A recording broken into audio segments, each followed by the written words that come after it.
Hello and welcome to this video where we will determine the average rate of change of a function from a table and then analyze the meaning of the average rate of change.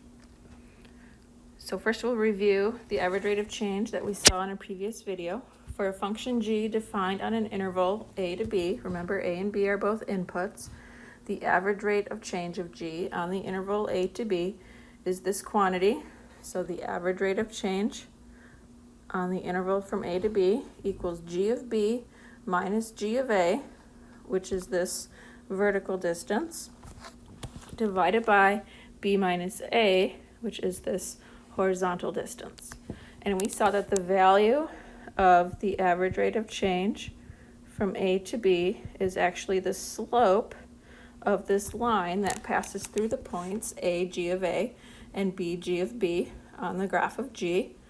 We also saw that the average rate of change tells us how much the function rises or falls on average for each additional unit we move to the right or to the left.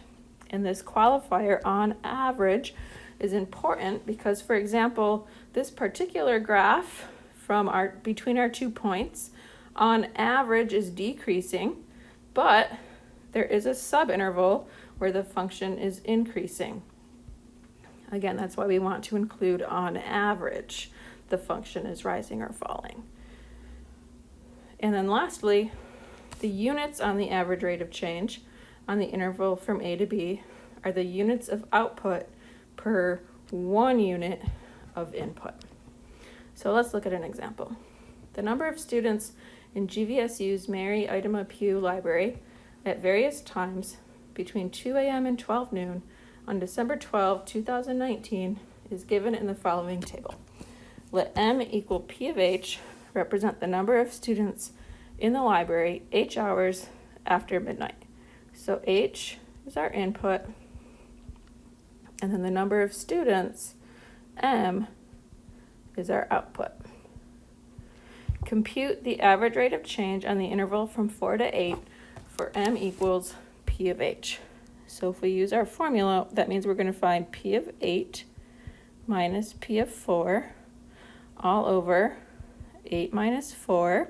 And we see in our table that p of 8 equals 152 and p of 4 equals 14. So we'll have 152 minus 14 divided by 4. And when we calculate that, we find out that our answer is, I believe, 34.5.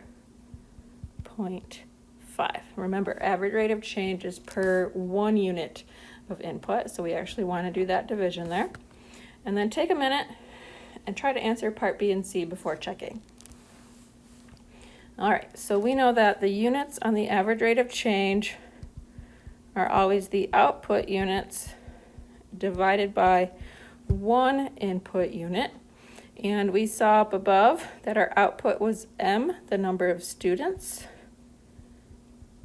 per, and then our input was hours. So our units on the average rate of change will be students per hour. And if we want to write a careful sentence to explain the meaning, we always want to talk about what's changing. So make sure you include the number of students, I'm going to abbreviate that STS, in the library. All right, so we've talked about what is changing. The number of students in the library is increasing. Right? We know the number of students is increasing because the average rate of change was a positive 34.5. And we know that the number of students in the library is increasing at an average rate. Always make sure you include that phrase, at an average rate. Otherwise, you might end up saying something false or just too general, as you'll see in the next slide. At an average rate of 34.5 students per hour. So you always want to include the value and the units in your description. And when was that happening? Well, that was happening specifically between 4 a.m. and 8 a.m. And again, you always want to include that time interval as well, because on different intervals, the number of students might be changing at a different rate.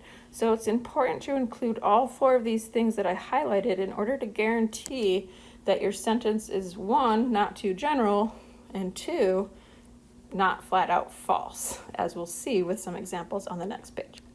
So you see 5 different sentences here.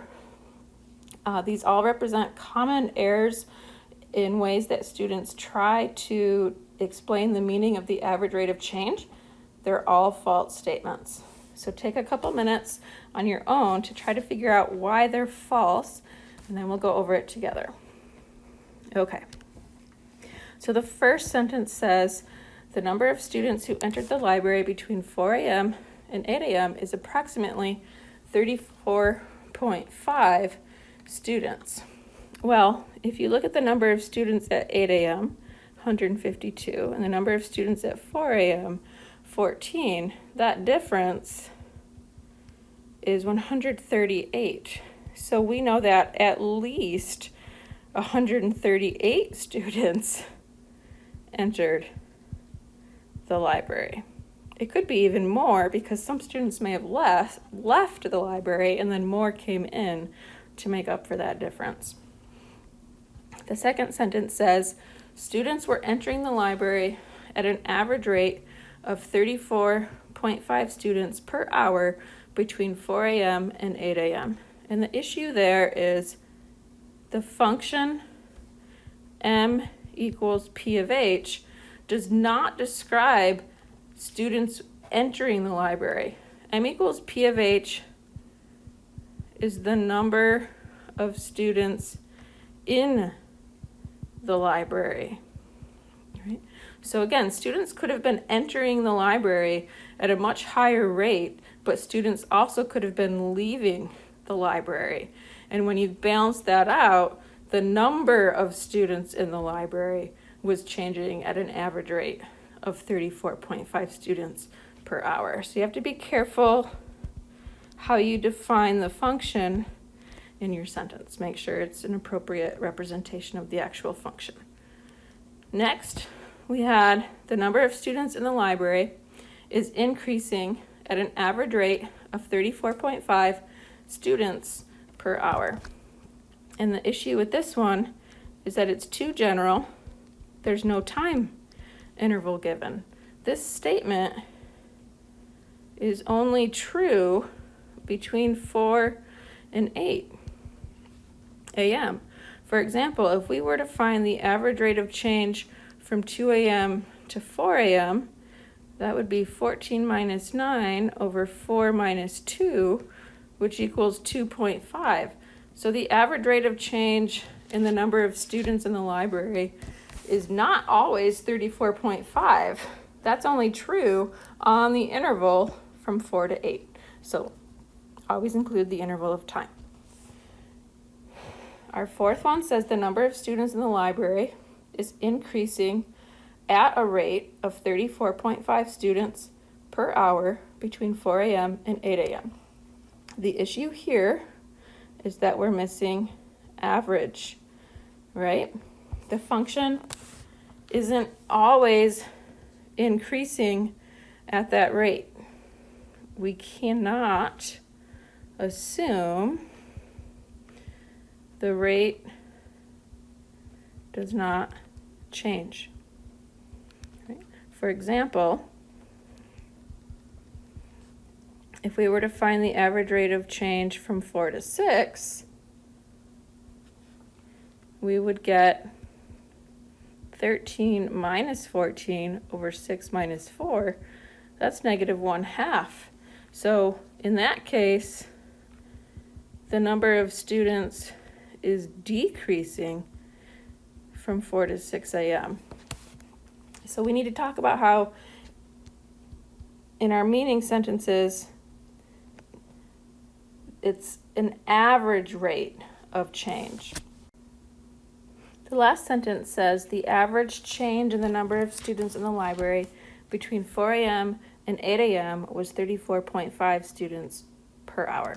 And the issue there is with this phrase, average change. If we were going to calculate the average change, what we would do is actually find the change between 4 and 8. So from 14 to 13 was -1, and from 13 to 152 is 139. And we would average those together, so we would divide by 2. And when we do that, we get 69. That is not the same as 34.5, which was the average rate of change from 4 to 8. So the issue with this sentence is that we need to also make sure that even though we're saying average, we also need to make sure we're saying average rate. So hopefully this video helped you see how to calculate the average rate of change from a table of values and better understand how to write an average rate of change sentence to describe the meaning and guaranteeing that you're being specific enough and precise enough.